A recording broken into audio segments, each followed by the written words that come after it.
നമസ്കാരം കൂട്ടുകാരെ. ആദ്യം ഒരു കഥയാണ് കേട്ടോ. നാട്ടിലെ ഒരാട് ഒരു ദിവസം കാട്ടിലെത്തി. അപ്പോഴോ മുമ്പേ ഒരു സിംഹം. ആട് പേടിക്കോ സിംഹം പേടിക്കോ?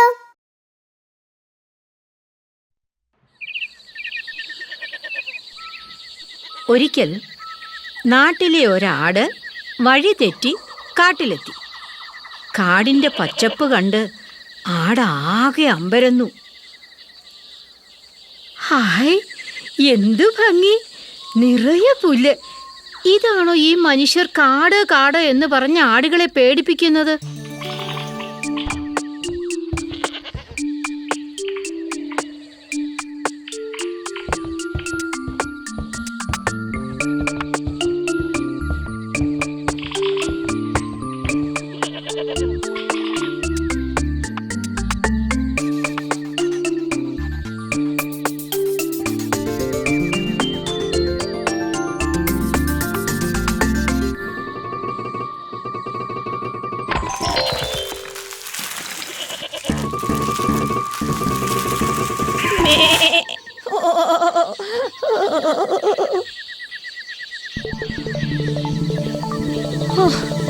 ഇനി വയ്യ, ഏതായാലും അങ്ങോട്ട് കയറിയിരിക്കാം.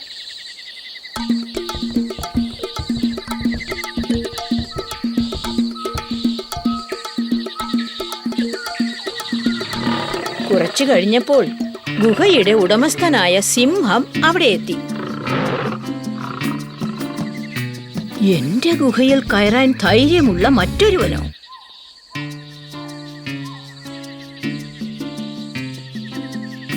ഇതേതു മൃഗം? ഇവിടെങ്ങും മുൻപ് കണ്ടിട്ടില്ലല്ലോ. ആടിന്റെ രൂപം കണ്ടപ്പോൾ സിംഹത്തിന് പേടിയായി. ദൂരെ നിൽക്കാം. ആരാണ് എന്റെ ഗുഹയിൽ?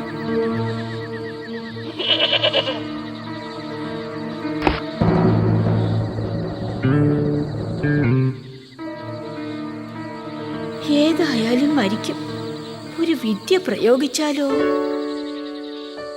അത് ചോദിക്കാൻ നീ ആരാടാ? ആരും എന്നോട് ഇങ്ങനെ ഇതുവരെ സംസാരിച്ചിട്ടില്ല. അപ്പോൾ ആള് നിസ്സാരനല്ല. ഞാൻ കാട്ടിലെ രാജാവ് സിംഹം. എന്റെ ഗുഹയിൽ നിന്നും വേഗം പുറത്തിറങ്ങ. നീയാണോ അപ്പോൾ കാട്ടിലെ രാജാവെന്ന് സ്വയം പറഞ്ഞു നടക്കുന്ന സിംഹം? നീ രാജാവെങ്കിൽ ഞാൻ ചക്രവർത്തിയാണ്, എല്ലാ കാടുകളുടെയും രാജാവ്. നിന്നെ കാത്തു തന്നെയാ ഞാനിരിക്കുന്നത്. ഇത്രയും കേട്ടപ്പോൾ സിംഹം തിരിഞ്ഞോടി. എന്നാൽ ഈ വിശേഷങ്ങളൊക്കെ ഒരു കുറുക്കൻ കാണുന്നുണ്ടായിരുന്നു. കാര്യം എന്തെന്നറിയാൻ കുറുക്കനും സിംഹത്തിന്റെ പിന്നാലെ ഓടി. രാജാവേ, അവിടെ ഒന്ന് നിന്നാലും. അങ്ങ് എങ്ങോട്ടാണ് പരവശനായി ഓടുന്നത്? നിന്നെ കണ്ടത് നന്നായി. നീ ചക്രവർത്തിയെ കണ്ടിട്ടുണ്ടോ? ചക്രവർത്തിയോ? അതെ, അങ്ങനെ ഒരു ജന്തു എന്റെ ഗുഹയിൽ കയറിയിരിക്കുന്നു. ഇനി ഈ കാട്ടിൽ രക്ഷയില്ല. രാജാവില്ലാത്ത മറ്റേതെങ്കിലും കാടുണ്ടോ എന്ന് നോക്കട്ടെ. ഈ സിംഹത്തിന് പൊണ്ണത്തടി മാത്രമേ ഉള്ളൂ, ബുദ്ധി തീരെയില്ല. പ്രഭോ, അങ്ങയെ ആരോ പറ്റിച്ചതാ. വാസ്തവം എന്തെന്ന് ഞാൻ നോക്കിയിട്ട് വരാം. വലിയ ധൈര്യശാലിയല്ലേ? പോയി നോക്കിയിട്ട് വാ, മൊണ്ടൻ. കുറുക്കൻ ഓടി ഗുഹയ്ക്കടുത്ത് ചെന്നു. വെളിയിലുള്ള കാൽപ്പാടുകൾ കണ്ടപ്പോൾ തന്നെ കുറുക്കന് ആളെ പിടികിട്ടി.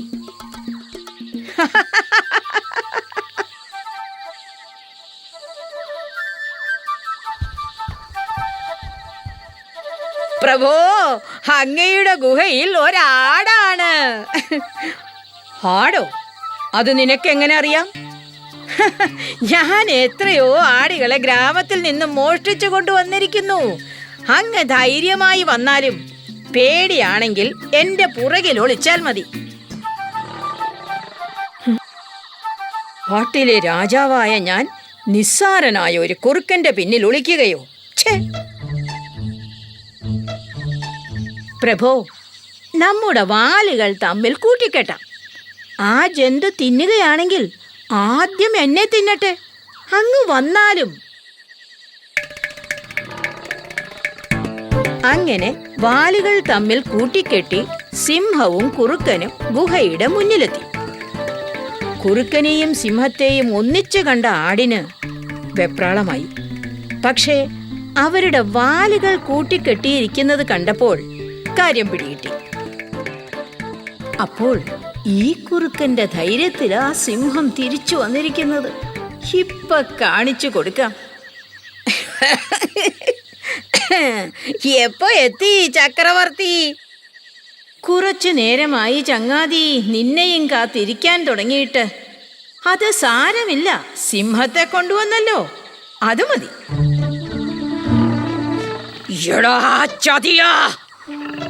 നീയാണ് ശരിക്കും കുറുക്കൻ. ഒരു സിംഹത്തെ തിന്നണമെന്ന് പറഞ്ഞപ്പോൾ നീ രാജഹാവിനെ തന്നെ കൊണ്ടുവന്നു. എന്താ മടിച്ചു നിൽക്കുന്നത്?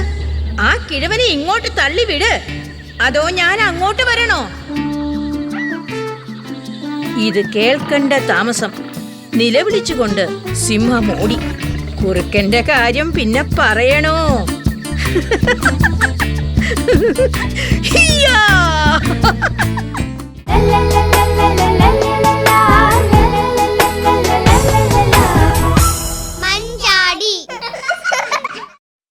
ഇനി തീവണ്ടിയെ കുറിച്ചുള്ള പാട്ടാണ്. ഇത് പഴയ തീവണ്ടിയാ കേട്ടോ.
മനുഷ്യൻ ഒരു കടുവയെ രക്ഷിച്ചു. പക്ഷേ കടുവയ്ക്കാണെങ്കിലോ അയാളെ തിന്നണം. അപ്പോഴതാ ഒരു സൂത്രക്കാരൻ വേട്ടക്കാരന്റെ കെണിയിൽ വീണ് കിടക്കുകയായിരുന്നു ഒരു കടുവ.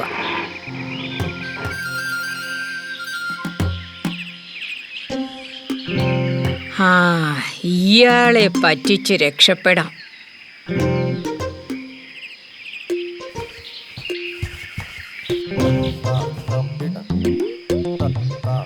ഇതെന്ത് കഥ?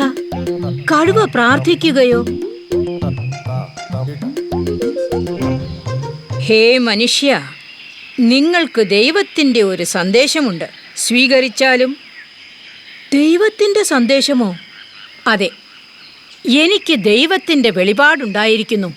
ഒരു സാധുവായ മനുഷ്യൻ എന്നെ തേടി വരുമെന്നും അയാൾക്ക് ഭഗവാൻ അരുളി ചെയ്ത സന്ദേശം നൽകണമെന്നുമായിരുന്നു വെളിപാട്.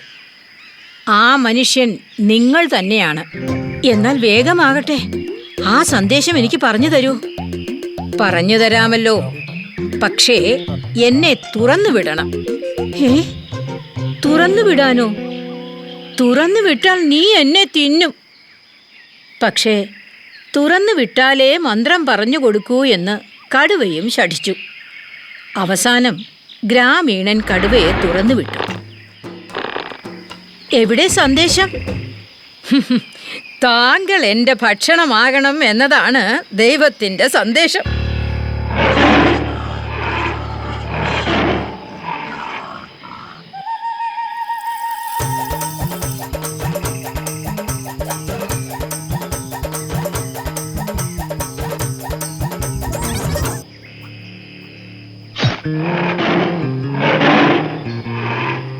എടാ ദുഷ്ടാ, നിന്നെ തുറന്നു വിട്ട് എന്നെ തന്നെ നീ തിന്നുന്നോ? അതൊന്നും പറഞ്ഞിട്ട് കാര്യമില്ല. നിങ്ങൾ എൻ്റെ ഭക്ഷണമാണ്. എനിക്ക് വിശക്കുന്നു. ഗ്രാമീണൻ കേണപേക്ഷിച്ചപ്പോൾ കടുവ ഒരു വിട്ടുവീഴ്ച ചെയ്തു. ശരി, നമുക്ക് 3 പേരുടെ അഭിപ്രായം ചോദിക്കാം. ആരെങ്കിലും ഒരാൾ നിങ്ങളെ കൊല്ലണ്ട എന്ന് പറയുകയാണെങ്കിൽ ഞാൻ നിങ്ങളെ വിട്ടയക്കാം. കടുവയും ഗ്രാമീണനും മധ്യസ്ഥരെ അന്വേഷിച്ച് നടന്നു.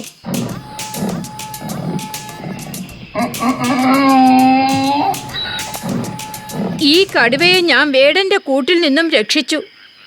രക്ഷപ്പെട്ടു കഴിഞ്ഞപ്പോൾ എന്നെ തിന്നണം എന്ന് പറയുന്നു. ഇത് ന്യായമാണോ? ന്യായം തന്നെ, എന്താ സംശയം? ഈ മനുഷ്യർ ഞങ്ങളെ കൊണ്ട് എല്ലു മുറിയെ പണിയെടുപ്പിക്കും. അടിക്കുകയും തൊഴിക്കുകയും ഒക്കെ ചെയ്യും.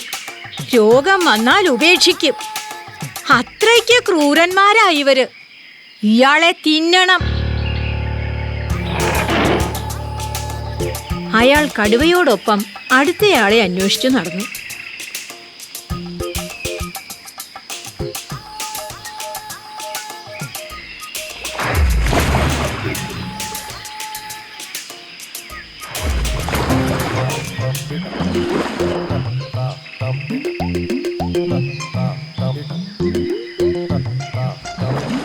കടുവ പറയുന്നത് ന്യായം തന്നെ. മനുഷ്യർ എത്ര ക്രൂരന്മാരാണ്. എൻ്റെ ഭാര്യയെ ഒരു മനുഷ്യൻ കൊന്നു. എന്നിട്ട് അവളുടെ തോല് വിറ്റ് അയാൾ പണമുണ്ടാക്കി. ഈ മനുഷ്യനെ തിന്നുക തന്നെ വേണം. അവർ അടുത്ത മധ്യസ്ഥനെ അന്വേഷിച്ച് നടന്നു.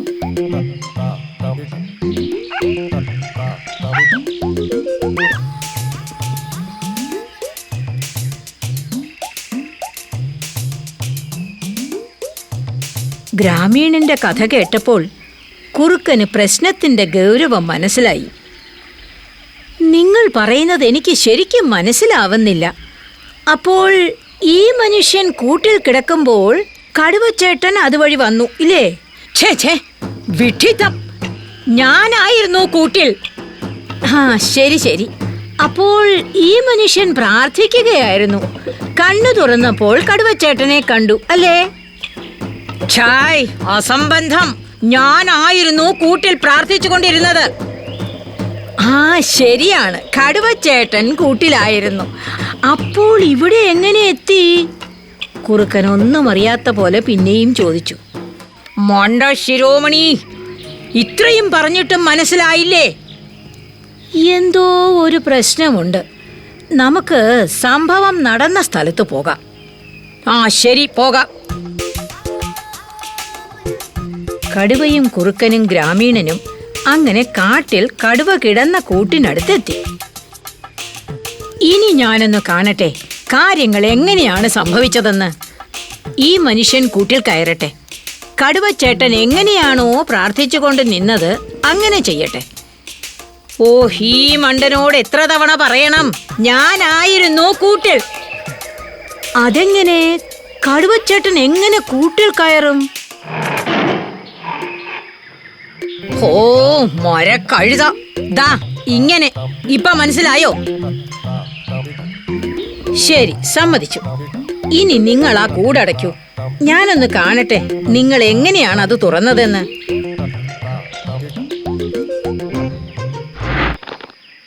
ഇനി ഞാൻ കൂട് തുറക്കട്ടെ?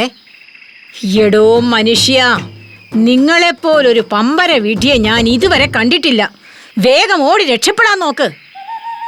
ഗ്രാമീണൻ ഇത് കേൾക്കാത്ത താമസം കുറുക്കന് നന്ദി പോലും പറയാതെ ഓടി രക്ഷപ്പെട്ടു. കടുവച്ചേട്ടാ, ചേട്ടൻ ഇനി സൗകര്യം പോലെ പ്രാർത്ഥിച്ചോളൂ.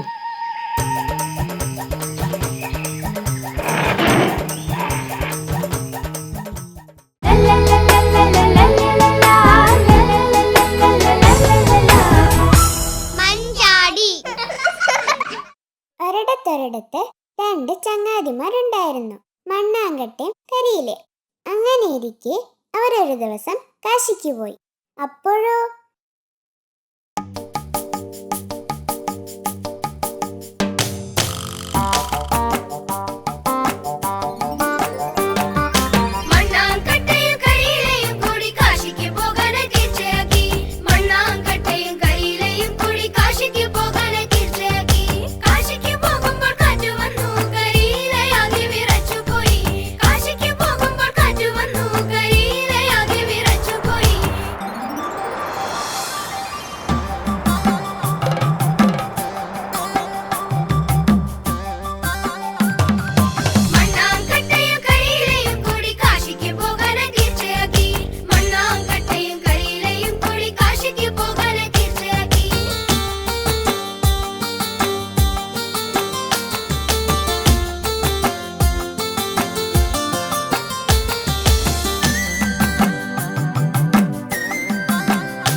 പെട്ടെന്നു മാനം കറുത്തു വന്നു, മഴയുടെ കൂട്ടത്തിൽ കാറ്റും വന്നു.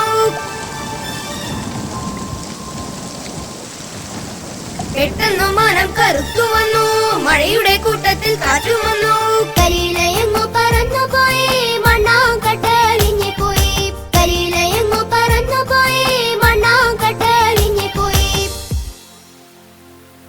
കരിയിലയങ്ങു പറന്നു പോയി, മണ്ണാങ്കട്ട അലിഞ്ഞു പോയി.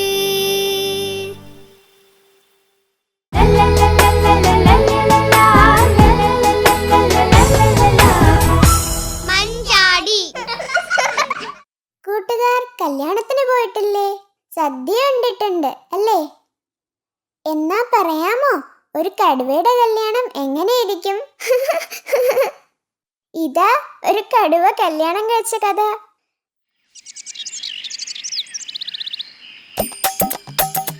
ഒരു പൂജാരി കാട്ടിലൂടെ തൻ്റെ ഗ്രാമത്തിലേക്ക് പോകും വഴി ഒരു കടുവയുടെ മുന്നിൽ ചെന്നുപെട്ടു.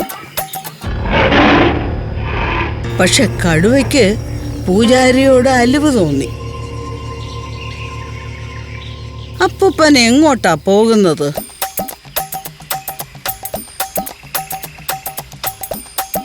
മോനെ, അപ്പൂപ്പൻ ഒരു കല്യാണത്തിന് പോയിട്ട് വരുന്ന വഴിയാ. കല്യാണമോ?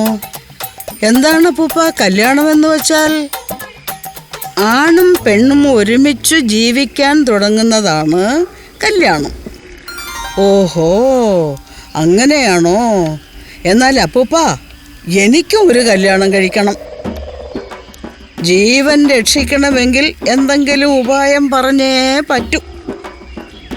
ശരി, നീ 2 ദിവസം കഴിഞ്ഞ് എൻ്റെ വീട്ടിലേക്ക് വരൂ. ഒരു സുന്ദരി കടുവയുമായുള്ള കല്യാണം ഞാൻ നടത്തിത്തരാം.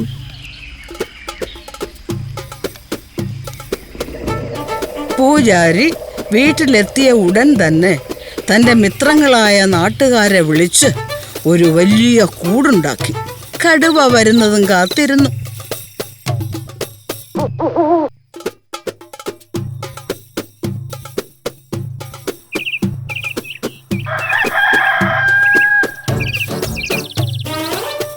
അപ്പൂപ്പ, അപ്പൂപ്പ, ഞാനിങ്ങെത്തി.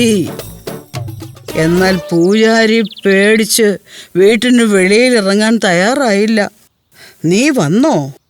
ഞാൻ കല്യാണം നടക്കാൻ വേണ്ടിയുള്ള ചില മന്ത്രങ്ങൾ ചൊല്ലുകയാണ്. വെളിയിലുള്ള കൂട്ടിൽ കയറി വാതിലടച്ചു കിടന്നോ. ഇത് കല്യാണത്തിൻ്റെ ഒരു ചടങ്ങാണ്. അതിനെന്താ അപ്പൂപ്പ, ഇപ്പോൾ തന്നെ ഞാൻ കൂട്ടിൽ കയറാമല്ലോ.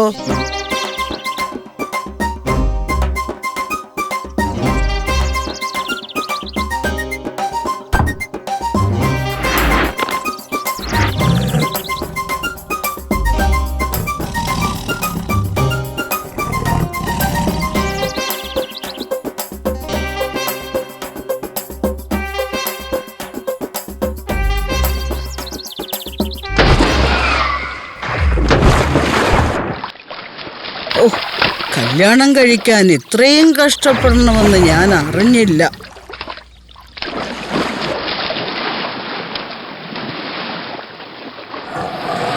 അയ്യോ അയ്യോ അയ്യോ, എനിക്ക് കല്യാണം വേണ്ടായേ. ഞാനിപ്പോ ചാവും. അയ്യോ, രക്ഷിക്കണേ.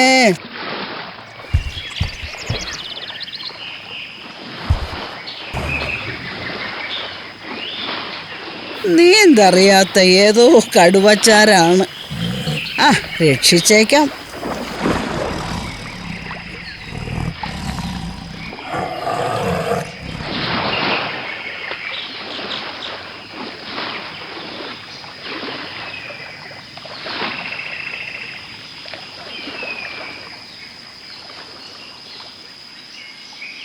നീ എന്നെ രക്ഷിച്ചില്ലേ? എനിക്ക് നിന്നെ കല്യാണം കഴിക്കണം. നിന്നെ മതി. എനിക്ക് സമ്മതം.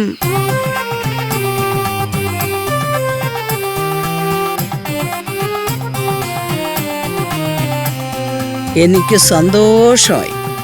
എല്ലാം ആ പൂജാരി അപ്പൂപ്പൻ്റെ മന്ത്രം കൊണ്ടാണ് നടന്നത്. എന്നെ കൂട്ടിലാക്കി വിട്ടതുകൊണ്ടാണല്ലോ നിന്നെ കിട്ടിയത്. നമുക്ക് പോയി അപ്പൂപ്പൻ്റെ അനുഗ്രഹം വാങ്ങണം.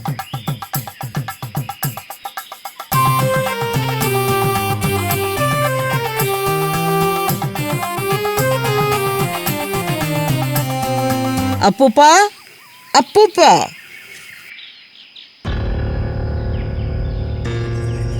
അയ്യോ, ആ കടുവ ചത്തില്ലേ?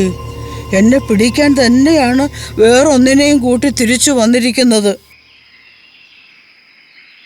അപ്പൂപ്പ, അപ്പൂപ്പ, വേഗം ഇറങ്ങി വാ. അപ്പൂപ്പൻ്റെ അനുഗ്രഹം കൊണ്ട് എൻ്റെ കല്യാണം കഴിഞ്ഞു. ഞാൻ എൻ്റെ പെണ്ണിനെയും കൊണ്ടാ വന്നിരിക്കുന്നത്. അപ്പൂപ്പൻ ഞങ്ങളെ അനുഗ്രഹിക്കണം.